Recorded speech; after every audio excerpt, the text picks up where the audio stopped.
Greetings, indie warriors, and welcome to I Dream of Indie Games. While you've likely heard about some of the bigger indie AA releases from last year at this point, how about some of the smaller indie gems that slipped under the radar? Today we present to you 10 awesome hidden indie gems from last year that are still well worth checking out before we are hit with an onslaught of 2026 releases. But real quick, before we dive into that sweet indie gaming goodness, support real people that make real things over at patreon.com/idreamofindiegames, where your new indie gaming community is waiting for you. First up on our list, the idea of a run-and-gun shooter in the style of Metal Slug mixed with Metroidvania elements may seem a bit crazy, but it oddly comes together well in Guns of Fury, a game that quietly saw release in February of last year and was reviewed right here at the channel. We'll have links to that and all of the games featured today in our description box below. As you can see, Guns of Fury has great retro visuals and is also backed by killer sound design that will send your eardrums time-traveling back to the arcade gaming days of yore. The run-and-gun gameplay is surprisingly well done too, with a solid variety of weapons to use against your foes, and maybe most surprising of all, some very cool bosses that are legitimately fun to learn how to defeat. It's not the deepest Metroidvania you'll play, as the map design is a bit lacking in spots, and it could have used a better save system along with the option for multiplayer, but overall I still very much recommend this unique fusion of genres, assuming you're a fan of such things. Sticking with the run-and-gun theme, this next indie gem surprised us even back when we did a sponsored look at it. It's really fun, and it's called Metal Suits Counterattack.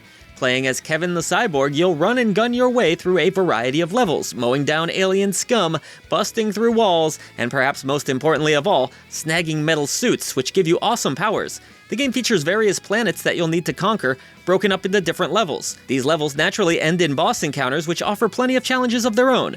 There's also a good amount of side objectives here if you crave even more carnage. The mechanics are good with some decent shooting and platforming, and while this is a pretty linear experience overall, there are at least a few side paths to be taken for optional collectibles. I had a literal blast playing through, and you can usually grab it pretty damn cheap. My advice would be to do just that. In a year that was so utterly stuffed with indie game releases, you'd be forgiven for missing Wanderstop. That's a shame though, as it was one of the coolest cozy releases of last year that seemingly vanished as quickly as it arrived. While Wanderstop didn't receive any Game Award accolades, it deserves praise for its deeply emotional story and setting, alongside a lovely visual and audio presentation. The actual act of making tea, the centerpiece of this title, is simple but enjoyable, in a game that has a ton of heart behind it. Sure, some ingredients were a bit of a pain, but the strong writing of Wanderstop alone makes it worth your time. The game goes on sale quite often too. This also may surprise you, but it comes from the creator of the Stanley Parable. Sticking with the feel-good vibes, the biggest knock against Spilled seems to be its brevity, as it is a small indie release that can be completed in around an hour or so. Don't let this deter you, however, as it's a game that will fill you with the warm and fuzzies as you work to clean contaminated waters.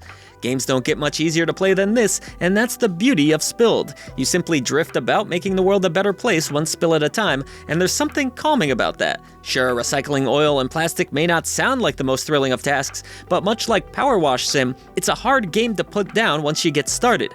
It's charming, satisfying, wholesome, and was quite literally made on a boat, making it even more inspiring. That's not a made-up story. This little indie dev literally made this game while aboard a 90-year-old boat. That alone should gain your interest, but factor in a ridiculously low price tag, and these are the kind of indie projects we should be supporting. Did you forget that the Talos principle resurfaced in 2025? Yeah, I think a lot of people did, and that's a shame because this is an even better version of an already fantastic release.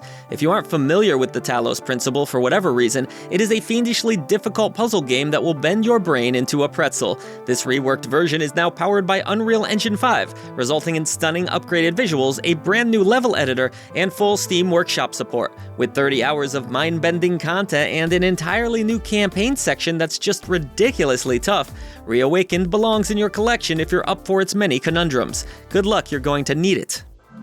Sad to see that this awesome bullet-time precision platformer was only able to muster up a meager 33 reviews on Steam, but that's unfortunately the case for Sacre Bleu, a game with plenty of challenge, great art direction, and perhaps most importantly, a fun sense of humor. The game's elegant combat is a delicate dance of precision and patience with movement that feels dynamic and would be perfect for speedrunning aficionados.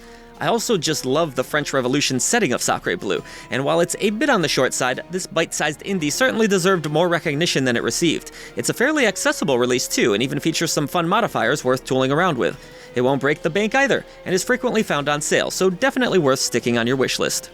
The next game on our list, which was reviewed by yours truly, is The Precinct. And no, it wasn't a Golden Genie Lamp winner by any means, but I was still impressed by this ambitious indie and had a good time playing through.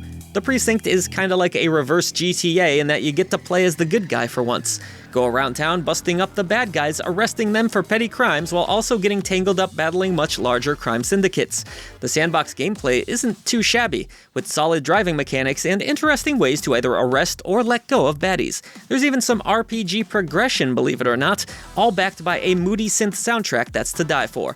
Sure, the story and voice acting is nothing to write home about, and it's a little clunky in spots, but if you're looking for something somewhat similar to GTA in the indie gaming scene, well, there's just not a ton of options, and this would be one of the better ones from last year. Moving right along is a game many people slept on in 2025. It's called Hellclock, a roguelike ARPG that honestly was really well made. I know, there's so many roguelikes, and Hellclock certainly looks a great deal like another super popular rogue game of this genre that shall remain nameless, but in truth, it's a game that plays well, looks great, and has a few unique ideas of its own. There's a timer here that you need to pay attention to across the game's 3 acts, and should time run out, yep, your run is done. But luckily, you can earn time back by killing enemies, making this a game that's about speed more than anything. Yes, I know not everyone likes timers in games, myself included at times, but I thought the developers made it work here, and with a pretty interesting story and good sound design, I think you should definitely check out Hellclock before time runs out. Did you miss out on this awesome retro survival horror game called Heartworm? For shame, but no, I totally get it. I mean, so many games come out sometimes you can't even give your extra game keys away for free. But that said, Heartworm is a game that should absolutely be checked out by old-school survival horror fans. Its classic camera angles, retro visuals, and chilling sound design will transport you back to the roots of the genre, with gameplay that is a bit of a mix of classic Resident Evil meets Fatal Frame. Yes, your camera is your main weapon here, with the game showcasing some interesting mechanics that work well. The game feels authentic in what it wants to be, with fun areas to explore that are atmospheric, creative enemies, and it runs well on Steam Deck too. If you're a fan of the genre that missed out, support cool indies like this so we get more of them. Pretty please? Alright, let's close this video out with a literal bang. This is an awesome FPS that you don't want to miss, called Metal Eden. We loved this game here at the channel, and users seem to agree as it has very positive marks on Steam. The biggest strength of Metal Eden is that its core gunplay is very sharp. Mechanics are everything in a shooter, and thankfully Raycon Games have nailed down the fundamentals. The game's sci-fi setting is also dripping with style, with tons of different weapons, fire modes, and great firefights that will leave you on the edge of your seat. But don't take our word for it, as Metal Eden does have a demo available on Steam which you can try for yourself. So there you have it, 10 more indies you likely missed out on in 2025, but now have an opportunity to grab. Voice to the voiceless, everybody, and see you on the channel for even more indie gaming goodness. Remember to like, subscribe, Patreon, all those good things. Talk to you soon.